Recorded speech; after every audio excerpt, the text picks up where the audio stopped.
સવારના કેટલા વાગ્યા હતા અટાણે? કોક તો જોવો કેટલા વાગ્યા. કોઈ ઘડિયાળમાં જોયું જ નથી. સવારના ઉઠીને બધા ભાડા પાંચ જેવો સમય થયો છે ના. આપણે દર્શન કરવા માટે નીકળી ગયા છે. આ છે ત્રંબકેશ્વર મહાદેવ પાછળ છે આપણી, અને સામે ચાલો આગળથી આપણે ગેટેથી અંદર એન્ટર થાય.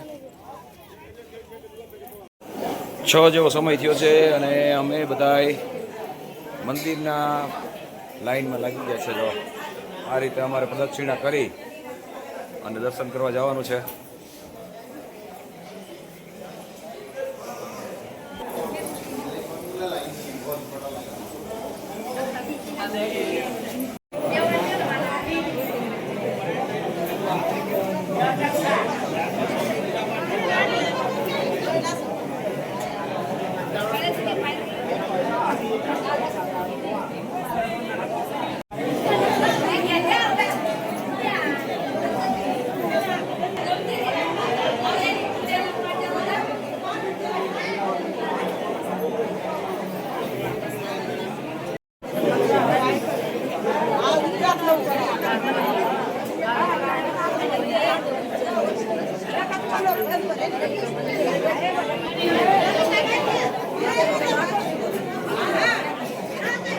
ઉભરે છે એમને ઉભરે.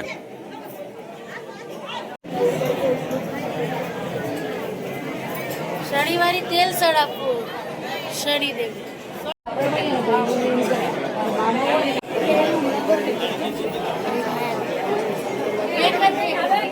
ધ્યાન નથી.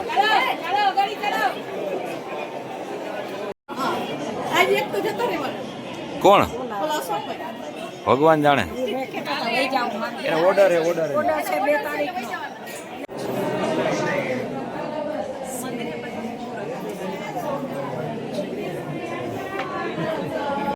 અંદર એલાઉડ નથી.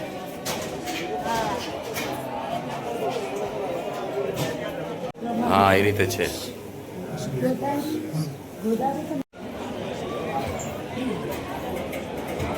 ચાલો છે મંદિરનું પટાંગણ, એને વાથી લાઈન ચાલુ છે.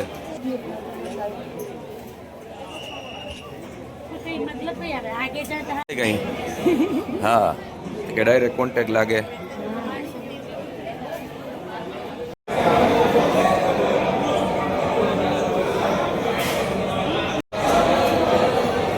અમારા હવે બધા બેઠા છે યાત્રાળુઓ.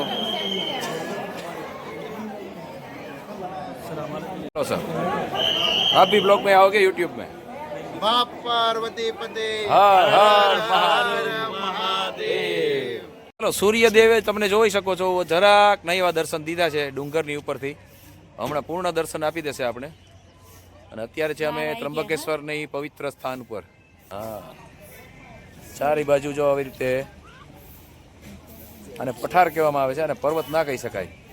ચાલો ઉપર એક માતાજી બિરાજમાન છે, અન્નપૂર્ણા માતાજી. તેના દર્શન કરતા આવીએ. રસ્તો અહીંથી જાય છે. ઓકે રસ્તો છે.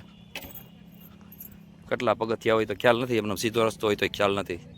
જાય પછી ખબર.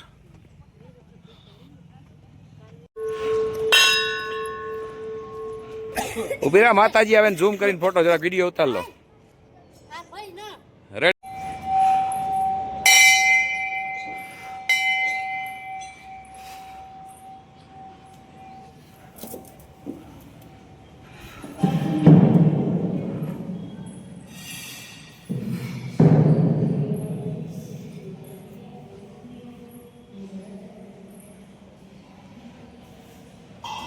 બીજા મેમ્બરો પણ અહીં પ્રવેશ અંદર આવી ગયા છે દર્શન કરવા માટે. અમારા માતાજી એક આવી ગયા. જો જય અન્નપૂર્ણા માતા.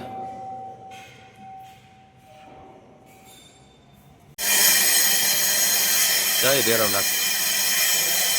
ચાલો અમે પહોંચી ગયા છે મહારાષ્ટ્રથી. અમે હવે અમારી માતૃભૂમિ ગુજરાતમાં પ્રવેશ કરવા જઈ રહ્યા છે.